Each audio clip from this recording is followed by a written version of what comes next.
Les gars, il y a encore des joueurs qui aiment le foot et qui veulent vivre des expériences de vie.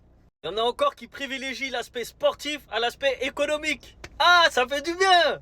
Il a envie de vivre une CAN avec son pays. Il a envie de vivre une Coupe du Monde avec son pays. Et ça, même si t'es multimilliardaire, tu peux pas le vivre. Il a refusé un contrat à 35 millions sur 4 ans, les gars. Pour un joueur de Nice, hein? Guessant là. C'est énorme. Ça fait du 9 millions net par an. C'est un truc de malade pour les joueurs de ce niveau-là. Et il a refusé. Il a refusé par amour pour son pays. Parce que vivre des choses pour ton peuple, ça n'a pas de prix, les gars. Il y a des choses qui n'ont pas de prix. Une carrière, on n'en a qu'une. Les Coupes du Monde, c'est tous les 4 ans.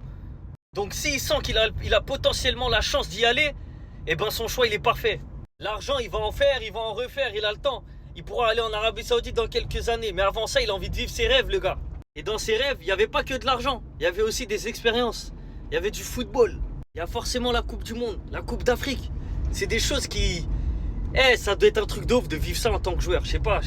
En plus de ça, il va en Première Ligue. Il va à Aston Villa, très bon club. Il va jouer les premières places, on va dire. Le top 6. Et son salaire, il a dû le multiplier par rapport à Nice. Donc dans tous les cas, il va gagner plus d'argent qu'à Nice. Il va jouer dans un gros championnat, dans une très belle équipe de foot. Et en plus de ça, il aura le plaisir et l'honneur, j'espère pour lui avec ce choix, que le coach va le choisir d'aller à la Coupe d'Afrique et à la Coupe du Monde.